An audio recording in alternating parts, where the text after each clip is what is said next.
California is known for its sunny beaches, bustling cities, and thriving entertainment industry. However, the state has also been home to some of the most notorious serial killers in history. From the Zodiac Killer to the Night Stalker, these criminals have left a trail of fear, devastation, and tragedy in their wake. The impact of these serial killers extends far beyond the borders of California. Their crimes have captured the attention of the entire world and have become part of our collective consciousness. They have inspired countless books, movies, and TV shows, and their legacy continues to haunt us to this day. But beyond the headlines and the sensationalism, there are real people whose lives have been forever changed by the actions of these killers. The families and friends of the victims, the law enforcement officers who dedicated their lives to catching them, and the survivors who continue to carry the physical and emotional scars. Join us as we explore the stories of these infamous serial killers from California and the impact they have had on the lives of people in the state, the USA, and the world. We'll delve into the psychology behind their crimes, the investigations that led to their capture, and the enduring legacy that they have left behind. Welcome to our journey into the dark world of serial killers from California. 10. Cary Stayner. Cary Stayner's childhood was marked by tragedy and loss. When he was just 7 years old, his younger brother Stephen was abducted and murdered by a child molester. This traumatic event had a profound impact on Cary, who struggled with depression and anxiety throughout his life. As he grew older, he became increasingly isolated and withdrawn, struggling to form relationships with others. In 1997, Stayner was hired as a handyman at the Cedar Lodge Motel in El Portal, California, just outside the Highway 140 entrance to Yosemite National Park. Between February and July 1999, Stayner committed a series of brutal murders that shocked the nation. His first victim was Carol Sund, her teenage daughter Julie, and their friend Silvana Palazzo, who were vacationing in the area. Using his knowledge of the park, Stayner stalked and abducted the three women, sexually assaulting Julie and Carol before killing them. He later killed Silvana as well, leaving her body in a remote location. The first two victims, Carol Sund and Palazzo, were found in the trunk of the charred remains of Sund's Pontiac rental car. The bodies were burned beyond recognition and were identified using dental records. A note was sent to the police with a hand-drawn map indicating the location of the third victim, Sund's daughter Julie. The top of the note read, "We had fun with this one." Investigators went to the location depicted on the map and found the remains of Julie, whose throat had been cut. After the first three victims' tragic deaths at the Cedar Lodge Motel, detectives initiated interviews with its staff. One of the employees was Stayner, who had no prior criminal record and displayed no signs of agitation during the police interrogation. Hence, the investigators did not consider him a suspect during that phase of the investigation. Stayner's crime stunned the nation and launched a massive manhunt for the killer. Eventually, he was arrested after his truck was spotted in a remote area of the park. During his interrogation, he confessed to the murders and also admitted to killing a Yosemite naturalist named Joe Armstrong in 1999. Stayner claimed after his arrest that he had fantasized about murdering women since he was 7 years old, long before the abduction of his brother. In 2002, Stayner was convicted of the murders and sentenced to death. His case gained national attention and was the subject of several books and television programs, including an episode of Dateline NBC and a made-for-TV movie. Today, Stayner remains on death row in California, and his crimes continue to haunt those who remember the senseless violence he inflicted on innocent victims. 9. Dorothea Puente. Dorothea Puente was a convicted serial killer who operated a boarding house in Sacramento, California in the 1980s. Born in Redlands, California in 1929, Puente had a troubled childhood marked by poverty, neglect, and abuse. She spent much of her early life in and out of foster homes, and by the time she was a teenager, she had been arrested several times for petty crimes. Puente's criminal career began in earnest in the 1960s when she was arrested for forging checks. Over the next few decades, she would be arrested multiple times for various crimes, including theft, fraud, and drug charges. Despite her criminal history, Puente was able to open a boarding house in Sacramento in 1979, where she provided housing for elderly and disabled individuals.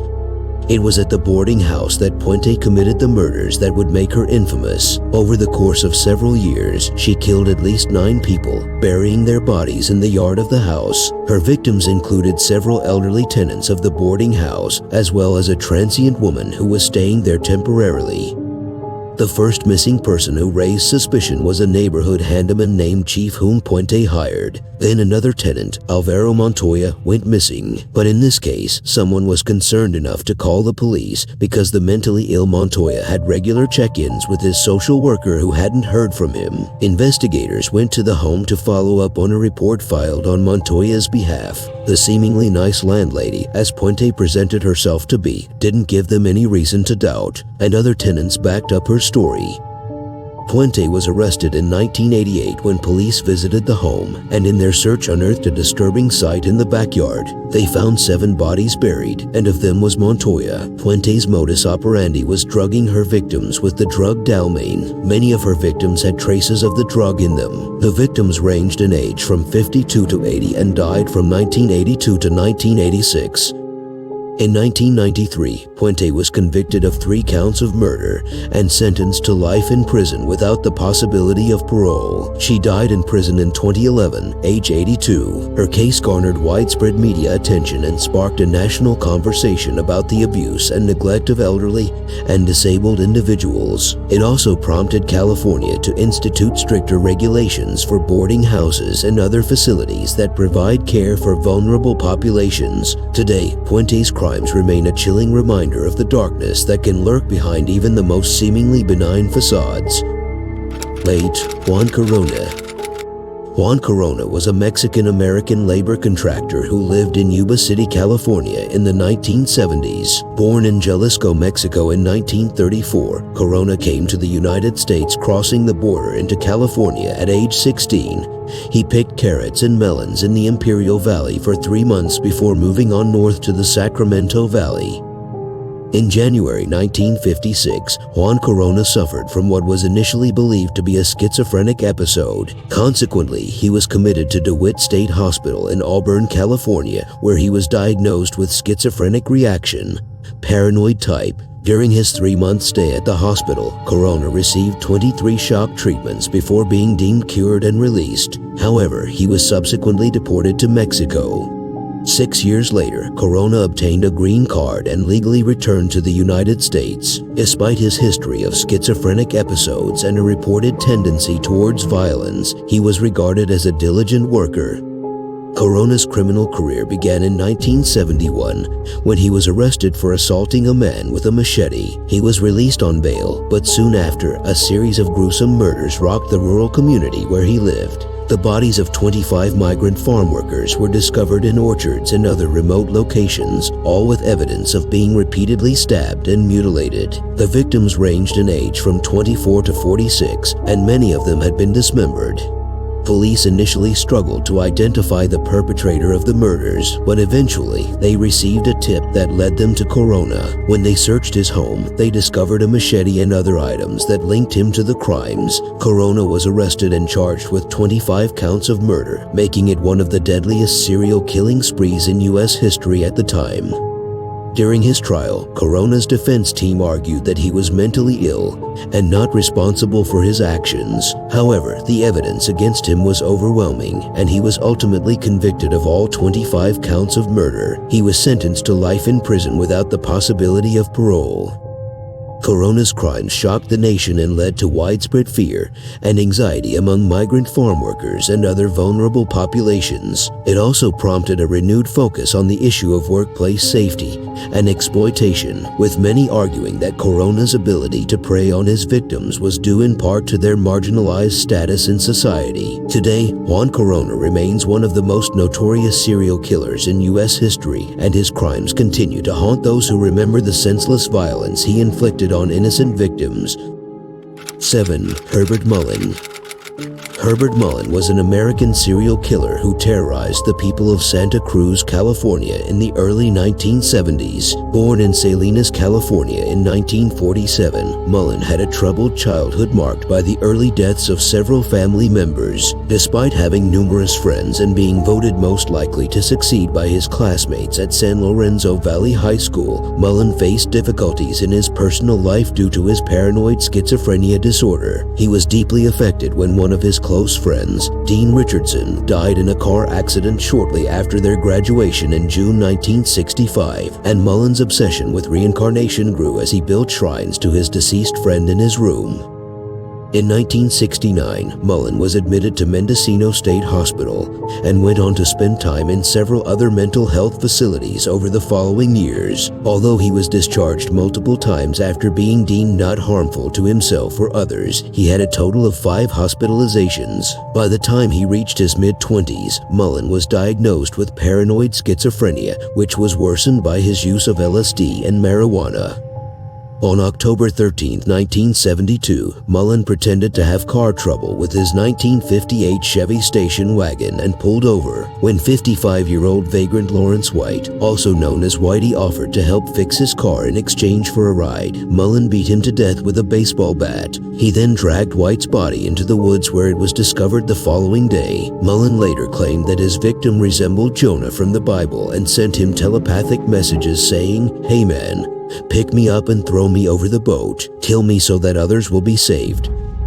Over the next few months, he would go on to kill 13 more people, most of whom he believed were somehow connected to a catastrophic earthquake that he believed was imminent. His victims included men, women, and children, many of whom were beaten to death with rocks or other blunt objects. Despite the gruesome nature of his crimes, Mullin was able to evade suspicion for several months. During Mullin's killing spree, the police were unable to recognize a pattern for several reasons. Firstly, the murders did not seem to be linked by a consistent weapon or modus operandi. Secondly, the victims varied in terms of age, race, and gender, which further complicated the investigation. Lastly, Edmund Kemper, who was also operating in the same area around the same time, was responsible for the last of his 8 murders just a few weeks after Mullin's final killing, causing confusion for investigators. As a result, the police did not initially connect Mullin to the murders, and he continued to commit additional acts of violence. However, in February 1973, a woman reported a man attempting to bury a body in her backyard. Police were able to identify the body as that of one of Mullin's victims, and a massive manhunt was launched to find him. Mullin was eventually arrested in April 1973 after a traffic stop. During questioning, he confessed to all 13 murders, as well as several attempted murders that had gone unsolved. He was found guilty of multiple counts of first-degree murder and sentenced to life in prison without the possibility of parole.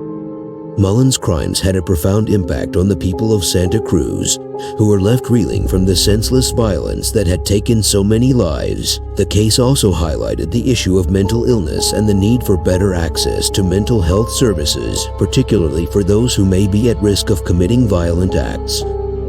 6. Rodney Alcala.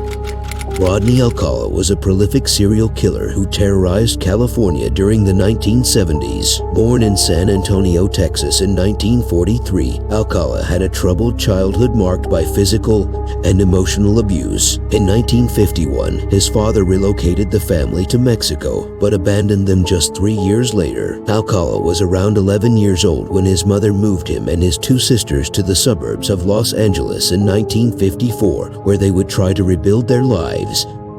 At the age of 17 in 1961, Alcala enlisted in the United States Army and worked as a clerk. However, in 1964, he experienced what was described as a nervous breakdown and went AWOL, hitchhiking from Fort Bragg to his mother's home. Following this incident, a military psychiatrist diagnosed him with antisocial personality disorder, which resulted in his medical discharge. At his subsequent trials, various psychiatric experts proposed additional diagnoses, including narcissistic personality disorder, borderline personality disorder, and malignant narcissism narcissism with comorbidities of psychopathy and sexual sadism. After leaving the army, Alcala graduated from the UCLA School of Fine Arts and later pursued film studies under Roman Polanski at New York University. Alcala's first known crime was the rape and assault of an 8-year-old girl named Tali Shapiro in Los Angeles in 1968. An eyewitness in Los Angeles called police after watching him lure the 8-year-old girl into his Hollywood apartment. Upon the arrival of the police, they discovered the girl alive, but having suffered rape and beatings with a steel bar. Alcala had fled the scene. In an attempt to avoid the subsequent arrest warrant, he left the state and enrolled in New York University's film school under the alias John Berger. Alcala was placed on the FBI's list of the 10 most wanted fugitives in the beginning of 1971. A few months later, while attending an arts camp, 2 children noticed Alcala's photo on an FBI poster at a post office. The authorities arrested Alcala and extradited him to California. However, Shapiro's family had moved to Mexico by then, and they refused to allow her to testify at Alcala's trial. Since the authorities could not charge Alcala with rape and attempted murder without Shapiro's testimony, he was convicted of child molestation and sentenced to prison. However, he was released on parole after serving only 34 months.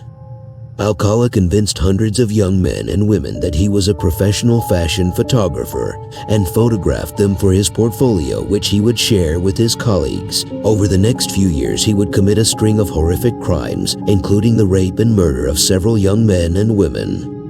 Alcala's preferred method of killing was strangulation, and he often posed his victims' bodies in sexually suggestive positions after their deaths. He would also sometimes take photographs of his victims, which he would use to taunt police and victims' families. Despite being arrested and charged with multiple crimes over the years, Alcala was able to evade justice for decades. He also appeared on the dating game show in 1978 and was introduced by host Jim Lange as a successful photographer who got his start when his father found him in the darkroom at the age of 13. A fellow Bachelor contestant later described Alcala as a very strange guy with bizarre opinions.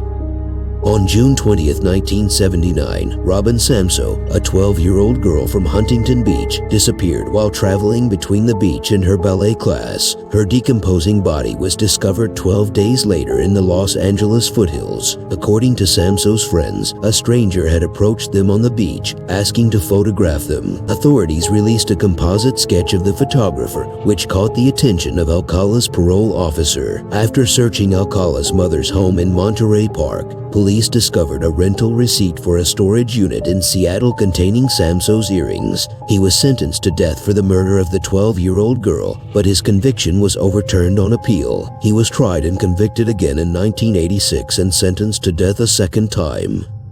Alcala's crimes had a profound impact on California, particularly on the families of his victims. The case also highlighted the issue of recidivism and the need for better monitoring of convicted criminals, particularly those with a history of violent offenses. Rodney Alcala died by natural causes in prison in 2021, having spent the last 4 decades of his life on death row. His crimes continue to be a dark chapter in California history, and his victims and their families are remembered and mourned to this day. 5. Randy Kraft. Randy Kraft was an American serial killer and rapist known as the Scorecard Killer, the Southern California Strangler, and the Freeway Killer, who was active in Southern California during the 1970s and 1980s. Born in Long Beach, California in 1945, Kraft had a normal childhood. He spent his early years in Midway City and attended Midway City Elementary School, where his mother was involved with the PTA. His classmates and teachers recognized his intelligence during his time there. By 1957, he was deemed academically gifted and began attending accelerated classes at 17th Street Junior High School. During his teenage years, Kraft developed a strong fascination with politics, aligning himself with the Republican Party and harboring ambitions of becoming a U.S. Senator. Soon after starting at Westminster High School, He co-founded the Westminster World Affairs Club with two of his close companions. At the school, Kraft was highly regarded as a friendly, intelligent student who consistently received top grades. While he occasionally went out with girls, some of his classmates and teachers suspected that Kraft was homosexual. He later stated he had known from his high school days that he was homosexual, although he initially kept his sexual orientation a secret. Later stated that he graduated high school in 1963 and then enrolled at Claremont Men's College, where he studied Bachelor of Arts degree in economics. After completing his college degree, Kraft enlisted in the United States Air Force, where he was initially sent to basic training in Texas. Following his training, he was stationed at Edwards Air Force Base in Southern California, where he oversaw the painting of test planes. During his tenure in the Air Force, Kraft advanced to the rank of Airman First Class and held the position of Supervisor Manager. However, his career in the Air Force was cut short when he disclosed his sexual orientation to his superiors, resulting in a general discharge on July 26, 1969.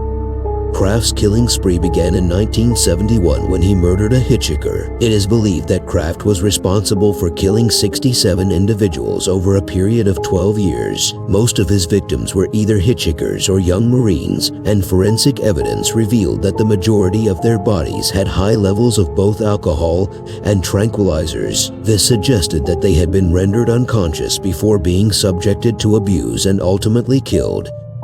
Kraft's modus operandi involved luring victims into his vehicle under the guise of offering them a ride or alcohol. Once inside, he would ply them with alcohol and other drugs before binding, torturing, and sexually assaulting them. The victims were ultimately killed through strangulation, asphyxiation, bludgeoning, or, in some cases, lethal doses of pharmaceuticals or stabbing. Following their deaths, Kraft would often dispose of their bodies near or alongside various freeways in Southern California, although some victims were taken to his home before being murdered. Photographic evidence discovered at Kraft's residence suggests that he drove some of his victims to his house before killing them. He was also known to engage in necrophilia and dismemberment of his victims' bodies. Despite his gruesome crimes, Kraft was able to evade suspicion for several years. However, in 1983, he was arrested after a California Highway Patrol officer found him with a dead Marine in his car. Police later found evidence linking Kraft to a string of murders, including a scorecard of his victims' initials and personal items found in his home that belonged to several victims.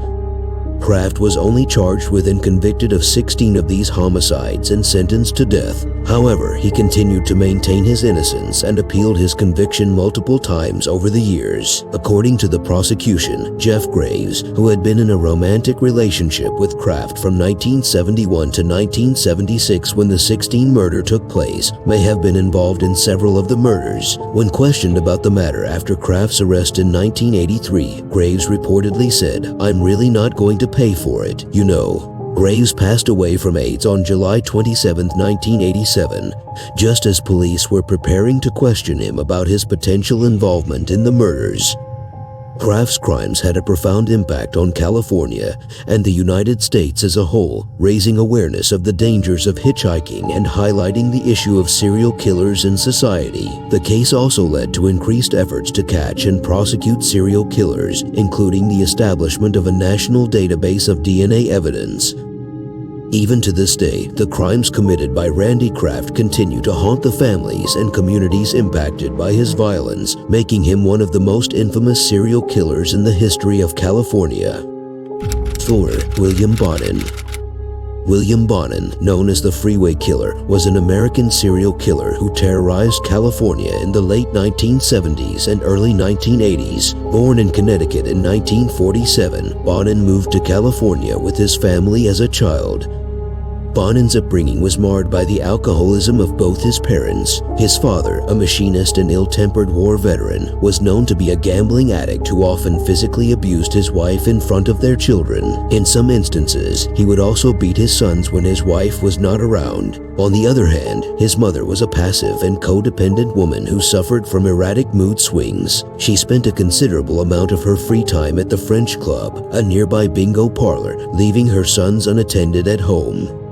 In January 1950, Bonin's family lost their home in Andover, Connecticut, after his father wagered it in a high-stakes poker game. Consequently, they had to move in with Bonin's maternal grandmother in Willimantic. Despite their financial struggles, Bonin's father continued to gamble and drink at local bars every night. Despite their tumultuous family environment, Bonin and his siblings were brought up as Catholics and were baptized in accordance with the church's teachings. They attended St. Mary's Catholic School, where Bonin's behavior was a source of concern for staff members. He exhibited aggressive behavior towards his peers, was frequently absent from school, and was not attentive in class. In one instance, he even rode his bike into a group of young girls, which led to him being briefly placed in juvenile hall. Bonin committed his first offense in Arcadia, California on November 17, 1968. At approximately 9 p.m., Bonin approached a 14-year-old boy named Billy Jones while driving his mother's white Chevrolet station wagon. Bonin offered to give Jones a ride home, but the teenager tried to escape the car when Bonin repeatedly asked him about his sexuality. Bonin responded by growling and groping Jones before revealing his sexual intentions and driving behind a closed shopping center. After taking Jones out of the car and handcuffing him, Bonin choked him and threatened to kill and sexually assault him if he did not comply with his demands. Despite Jones' pleas for mercy, Bonin proceeded to rape him, rendering him unconscious during the ordeal. Bonin then left Jones on a park bench, warning him not to tell anyone about the incident before returning home. However, Jones' mother reported the crime to the police. In 1969, Bonin faced charges on 5 counts of kidnapping, 4 counts of sodomy, 1 count of oral copulation, and 1 count of child molestation. These charges were filed against him for the abduction, assault, or attempted assault of 5 victims since the previous November. In each case, Bonin restrained his victim, either by handcuffing or in some other manner, before engaging in forcible sodomy, oral copulation, and torture. The methods of torture that Bonin used included hitting one victim with a tire iron, choking another until he was almost unconscious, and squeezing the testicles of 2 victims. Bonin was evaluated by 2 psychiatric examinations, both of which concluded that he was a sexual psychopath with limited control over his impulses. The examinations also revealed signs of depression and inappropriate emotional responses. Initially, Bonin denied having experienced abuse during his childhood, but later admitted to being fondled at age 8 and suspecting molestation on several occasions between ages 9 and 12. Bonin was admitted to the Atascadero State Hospital on June 17, 1969. A series of psychiatric evaluations were conducted, which indicated that Bonin had an above-average IQ of 121 and exhibited traits of manic depression, sexual sadism disorder, and antisocial personality disorder. After repeatedly engaging in sexual activity with inmates, including 2 who were mentally challenged, Bonin was deemed unsuitable for further treatment at Atascadero State Hospital. As a result, on July 7, 1971, he was transferred to the California Medical Facility. While in prison, Bonin's behavior continued to be problematic. He frequently antagonized and alienated fellow patients, resulting in physical altercations. Further psychiatric evaluations were conducted, which revealed hostility towards his father and older brother. Additionally, the evaluations noted that Bonin's sexual behavior was compulsive and used as a coping mechanism in response to stress. During July of 1974, Bonin attempted to enter the adult gay community by renting an apartment in Hollywood. However, due to his poor social skills, he was unsuccessful and subsequently moved into his parents' new residence on 10282 Angel Street in Downey, California. While working as a bartender in Fountain Valley, he soon changed careers and found employment as a truck driver at a delivery firm named Dependable Drive Away in Montebello. Unfortunately, he was fired from his position in February of 1975 for damaging a trailer. Bonin's killing spree began on August 5, 1979, when he and his accomplice murdered Marcus Grabs, a 17-year-old German exchange student. He was last seen hitchhiking along the Pacific Coast Highway on August 5, 1979. His naked body was found a few days later in Malibu Canyon, stabbed nearly 80 times with a nylon rope around his neck.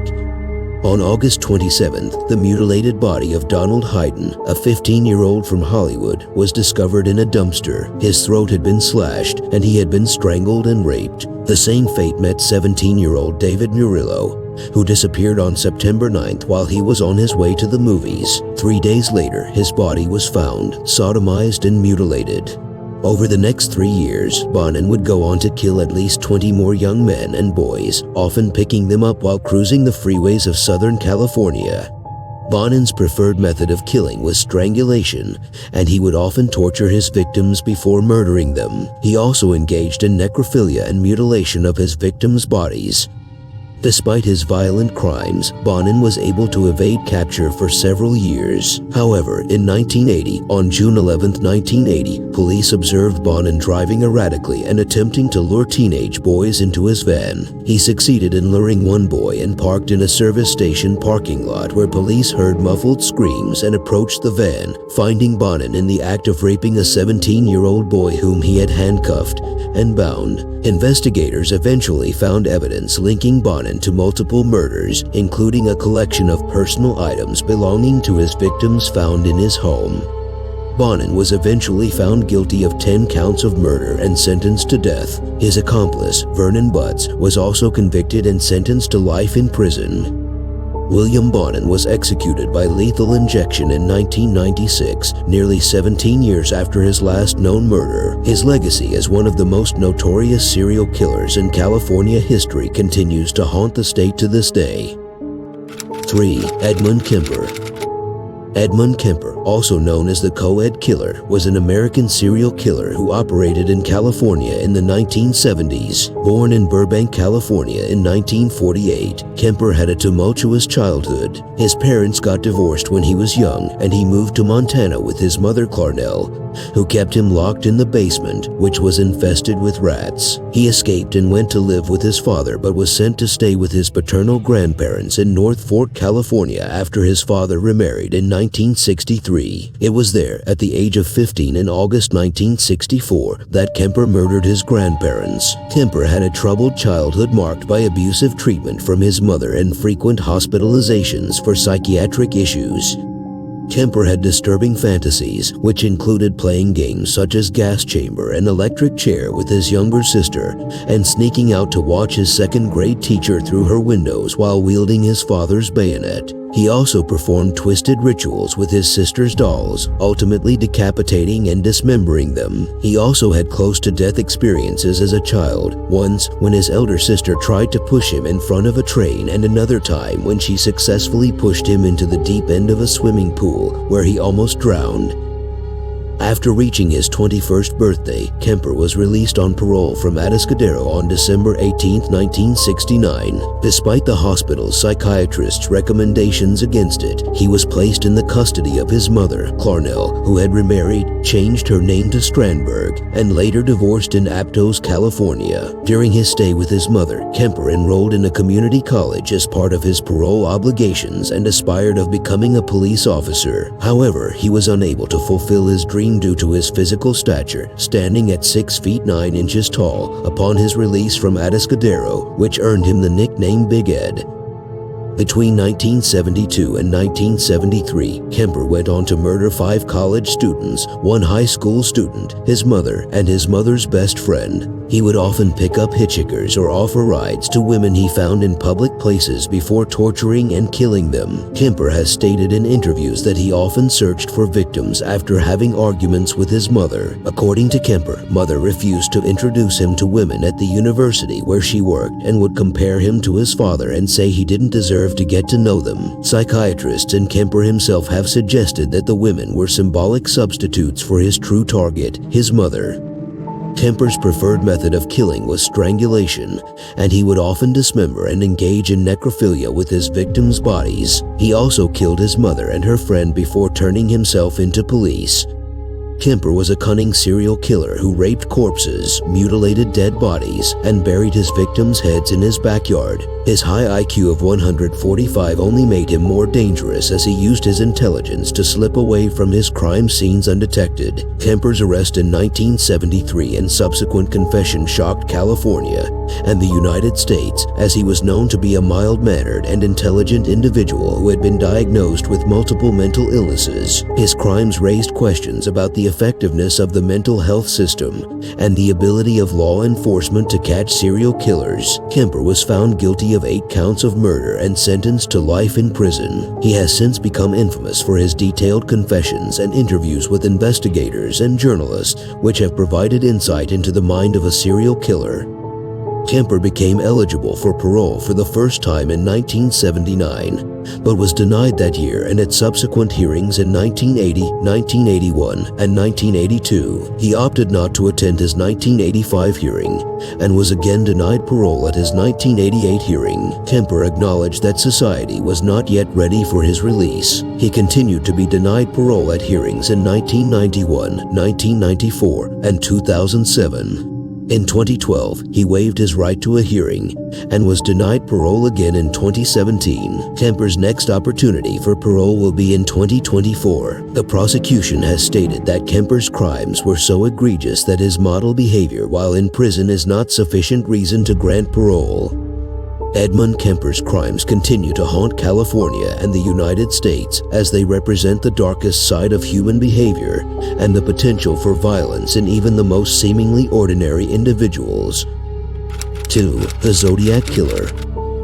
The Zodiac Killer remains one of the most infamous unsolved cases in American history, operating in Northern California in the late 1960s and early 1970s. The killer's identity remains unknown to this day. It became a fixture of popular culture and inspired amateur detectives to attempt to solve it. The Zodiac Killer is believed to have been responsible for at least 5 murders and numerous other attacks in the San Francisco Bay Area, all of which were characterized by their brutality and apparent randomness. The victims included young couples on romantic dates, as well as lone individuals who were attacked while walking home at night. In 1968, a couple of teenagers were fatally shot near their car in a secluded area north of San Francisco. The following year, another couple was attacked in comparable circumstances, but the male victim managed to survive. After the 1969 incident, the perpetrator contacted the police to claim responsibility for the 1968 murders. Subsequently, later that year, the Zodiac Killer assaulted another young couple, with the male victim surviving yet again. Finally, in October 1969, a taxi driver was shot, which is known to be the last attack by the Zodiac Killer. The Zodiac Killer gained notoriety for his cryptic letters and codes sent to the media and police, which included threats to kill more people if they did not publish his letters in full. The killer also taunted police with his ability to evade capture, wearing disguises and using different methods of transportation to avoid being identified. On December 20, 1968, the killings of high school students Betty Lou Jensen and David Arthur Faraday on Lake Herman Road, located inside the city limits of Benicia, were among the first murders attributed to the Zodiac Killer. The couple were on their inaugural date and had intended to attend a Christmas concert at Hogan High School, which was around 3 blocks from Jensen's residence. Before heading out on Lake Herman Road, a well-known lover's lane, they visited a friend and stopped at a local restaurant. Faraday then parked his mother's Rambler in a gravel turnout at about 10:15 p.m., and shortly after 11 p.m., their bodies were discovered by Stella Borges, a nearby resident. Despite an investigation by the Solano County Sheriff's Department, no leads were established. Using available forensic data, it is speculated that another car pulled into the turnout just prior to 11 p.m. and parked beside the couple. It is possible that the perpetrator got out of the second car and approached the Rambler, possibly instructing the couple to step out of it. It seemed that Jensen was the first to get out, but when Faraday was halfway out, the killer shot him in the head. Jensen tried to escape and was shot in the back 5 times by the killer, and her body was discovered about 28 feet away from the car. After the attack, the killer drove away from the scene. Zodiac's second attack took place on July 4, 1969 in Blue Rock Springs Park in Vallejo. While seated inside their car, Darlene Ferrin and Michael Majow noticed a second vehicle entering the parking lot, which parked next to them before driving away. Approximately 10 minutes later, the second car returned and parked behind them. The driver got out of the car, approached the passenger side of Ferrin's car holding a flashlight and a 9mm Luger. The killer shone the flashlight into the eyes of both victims before opening fire, shooting 5 times. Majow and Ferrin were both hit, and some of the bullets passed through Majow and hit Ferrin. The attacker walked away from the vehicle, but then came back to shoot each victim 2 more times before driving off. At 12:40 a.m. on July 5, 1969, an anonymous caller contacted the Vallejo Police Department to confess to and take responsibility for the attack. Darlene Ferrin was declared dead at the hospital when police arrived at the scene, but Michael Majow survived despite sustaining gunshot wounds to the face, neck, and chest. According to Majow's account, the assailant was a Caucasian male with short, light brown curly hair, between 26 and 30 years of age, and weighing around 195 to 200 pounds, or possibly more. He was estimated to be around 5 feet 8 inches tall. Despite an extensive investigation and the involvement of the FBI, the Zodiac Killer was never caught.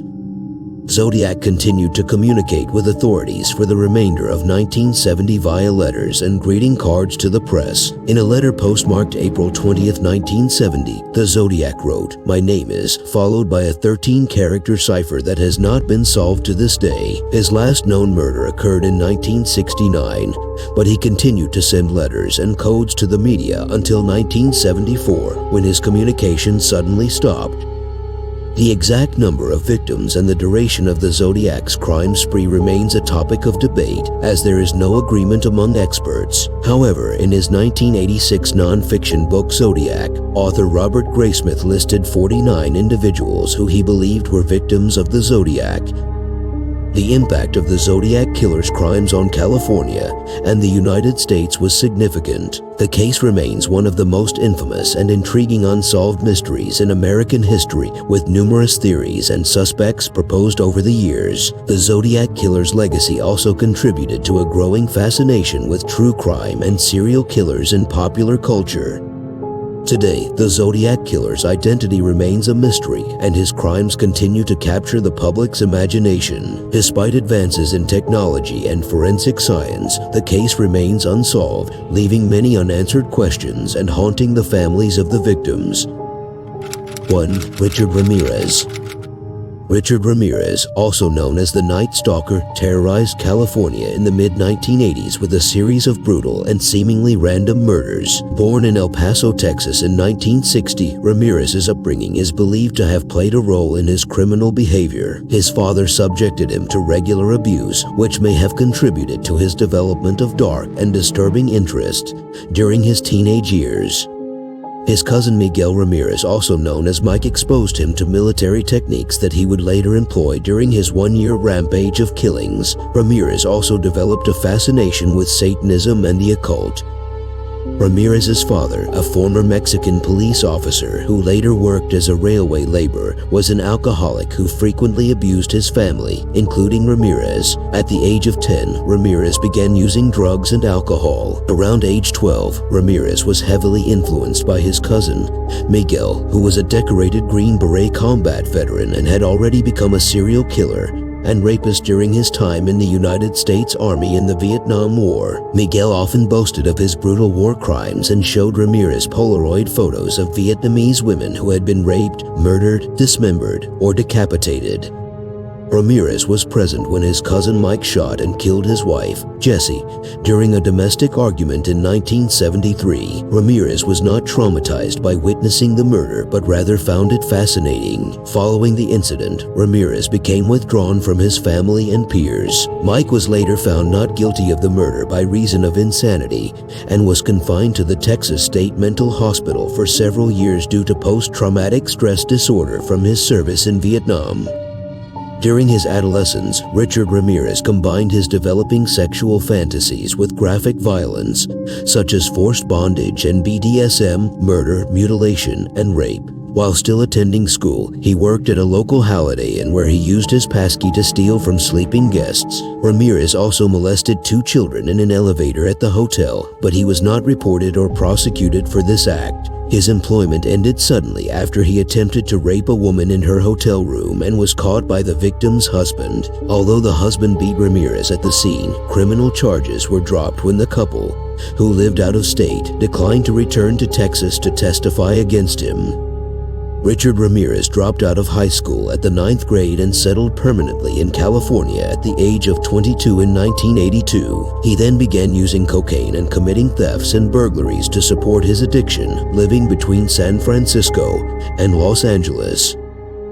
In the Tenderloin district of San Francisco on April 10, 1984, Richard Ramirez murdered Mei Lung, a 9-year-old Chinese-American girl who was looking for a lost dollar bill with her 8-year-old brother. Ramirez lured Lung into the basement of his apartment building, where he beat, strangled, raped, and stabbed her before hanging her partially nude body from a pipe with her blouse. Although his DNA was matched to a sample obtained at the crime scene in 2009, the killing was not initially linked to Ramirez. On June 28, 1984, 79-year-old Jenny Vinca was found murdered in her apartment in Glassell Park, Los Angeles. She had been stabbed repeatedly in the head, neck, and chest while asleep in her bed, and her throat slashed so deeply that she was nearly decapitated. Ramirez's fingerprint was found on a mesh screen he removed to gain access through an open window. Between 1984 and 1985, Ramirez committed at least 13 murders and numerous other crimes, including rape and burglary. His victims included men, women, and children, and his methods of killing ranged from shooting to stabbing and bludgeoning. In August 1985, Richard Ramirez traveled to Mission Viejo where he attempted to break into the home of James Romero Jr. His 13-year-old son heard Ramirez outside and woke his parents, causing Ramirez to flee. Afterwards, Ramirez broke into the home of Bill Carnes and Inez Erickson, where he shot Carnes 3 times and beat and raped Erickson. Ramirez demanded cash and jewelry before leaving and told Erickson to tell the police that the Night Stalker was there. Carnes survived his injuries. The police obtained a cast of Ramirez's footprint from Erickson's house where he broke into and a fingerprint from a car he stole. The fingerprint was identified as belonging to Ramirez, and his mugshot was released to the media. Ramirez was described as a 25-year-old drifter from Texas with a long criminal history. The police announced that they knew who Ramirez was and that soon everyone else would too. Ramirez's crimes caused widespread panic in California, with residents taking extra precautions to protect themselves from the Night Stalker. His brazen attacks on homes and individuals earned him a reputation as one of the most heinous and dangerous serial killers in American history.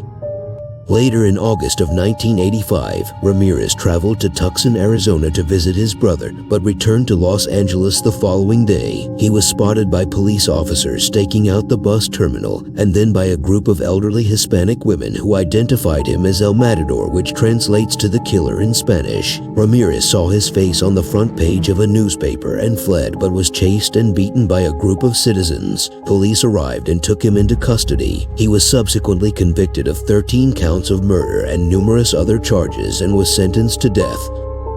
During his trial, Ramirez showed no remorse for his crimes, often grinning and making satanic gestures in court. His trial was also notable for the extensive media coverage it received, with the Night Stalker becoming a household name across the country.